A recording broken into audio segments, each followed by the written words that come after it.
They say time heals all wounds. But in Hyrule, time also takes away those we love.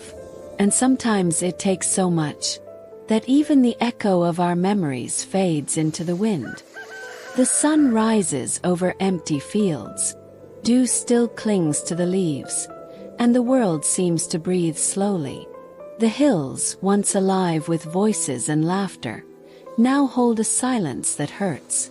Only the wind moves, patient, ancient, carrying stories no one tells anymore. Some say the wind is the guardian of what was forgotten, that every gust carries a name, a promise, a longing that time tried to erase. And among those names, there is one the wind never let die. Her name was Malon, daughter of Talon from Lon Lon Ranch. She had a gentle voice that calmed the animals, firm hands that guided both reins and hearts, and eyes that could see beyond the horizon. Malon was made of tenderness and earth, of simple laughter and dreams too big for the ranch. She loved to sing while she worked, and sometimes she would stop, just to listen to the wind, as if it answered her. That's how she met him, a quiet boy with curious eyes, who seemed to understand the world without ever speaking. He arrived with the morning, riding a fate greater than himself, and left with the sunset, leaving behind a heart that waited. He promised he would return, and she believed him, because when love is pure, waiting isn't punishment, it's hope. Distant sound of hooves on the ground. The wind rises. A faint bell rings far away. But time never keeps promises. It only watches, indifferent, as days turn to years, and dreams to dust. After Ganondorf's fall, the castle rose again, as if time itself tried to hide the scars of war. Flags waved once more, bells rang, and the people with tired eyes learned to smile again. But there are wounds the sunlight can't reach, wounds that hide in the cracks of memory, where neither the warmth of day nor the songs of birds can enter. In the fields of Lon Lon, time didn't move, it only passed. The ranch still stood between dust and memory, like a yellowed portrait forgotten in the corner of history. Talon, the old owner, had lost his spark. He laughed alone, drank more than he spoke, and often told the same stories, as if trying to convince himself the world hadn't changed. Malon had become the silent heart of that place. She cared for the horses that remained, fed the chickens, cleaned the stables. But in every movement there was an absence. Every neigh reminded her of a gallop that never returned. Every step echoed with the sound of a promise lost to the wind. Since the day the hero left for the desert, Epona disappeared with him. And ever since, the fields felt emptier, as if even the earth had forgotten how to pulse. At night, Malon would sit by the gate, staring at the golden horizon left behind by the sun. There the world seemed to breathe slowly, and for a moment she thought she could hear footsteps, or maybe it was just the wind playing with her hope. Some said she was losing her mind, that she spent hours talking to herself, smiling at nothing, as if hearing voices no one else could hear. Others swore that on full moon nights, they saw something crossing the fields, a fleeting shadow, the shimmer of a red mane, the sound of invisible hooves, but without a rider. And when they asked her, Malon only smiled. Her eyes, weary yet steady, looked toward the horizon, and she said, with the calm of someone who no longer needs to prove anything, "He came back. You just don't know how to listen." In the villages, the hero's name still echoed in old songs. Mothers spoke it as a blessing, elders recalled it by the fire, and children, eyes glowing with innocence, dreamed of wielding swords made of light. But as time went on, the voices began to fade. The stories that once burned bright turned into whispers. The songs lost their words, and the hero became a legend, a sound carried by the wind, with no one left to remember where it came from. Some said he had crossed beyond the ages, to a place where time runs backwards, where the sun rises from the very point it sets. Others believed the Triforce itself had called him home, like a star returning to the sky once its promise is fulfilled. One night, when the moon rose red over Hyrule, something in the air broke.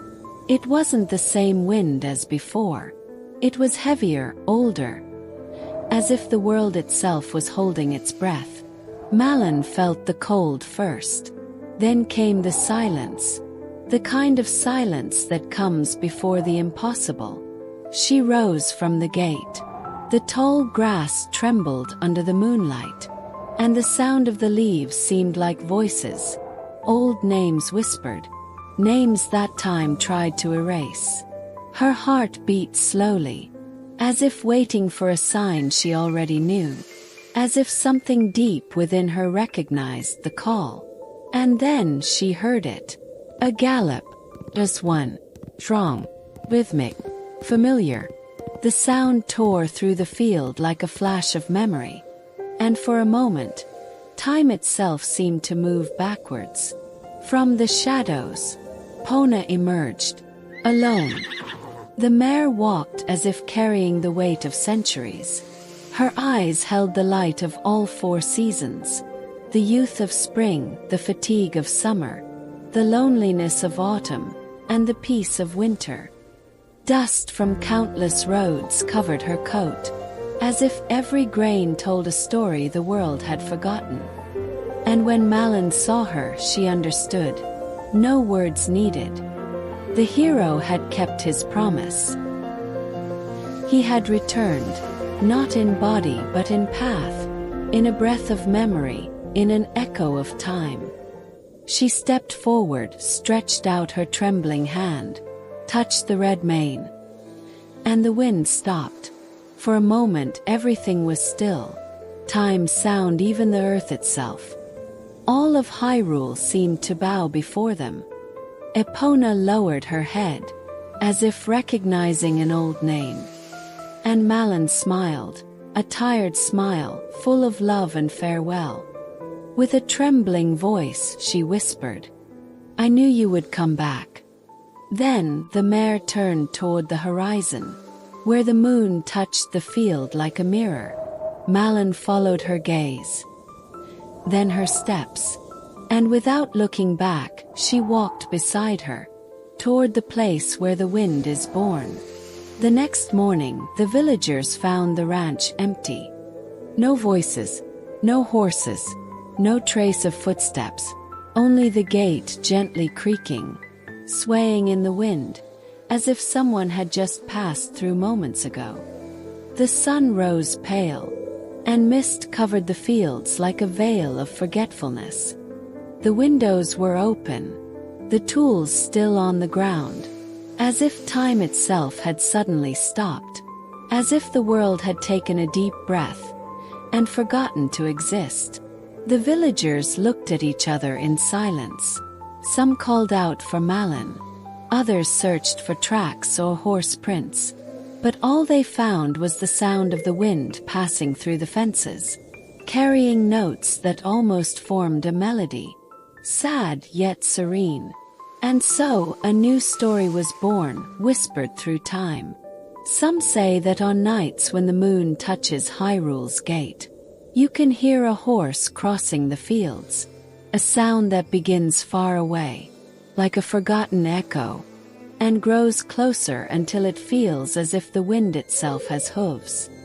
Others swear they've seen a silhouette with crimson hair, riding under the moonlight, a woman dressed in breeze and memory, following a shadow ahead, chasing a dream that time could never erase. And there are those who say it's only the wind. A different kind of wind, born when someone waits too long. A wind that carries broken promises, words never spoken, and names the heart refuses to forget. And the elders of Lon Lon still tell this story, their voices trembling, their eyes lost in the golden hills. They speak of a woman who rode Epona, and left for a place where time cannot reach, searching for a boy who never grew old, a hero the world turned into a memory. Some believe she found him, there where the wind is born, where past and future blur together, where time itself bows before love. And even now, the wind still carries her name. Because even the wind remembers.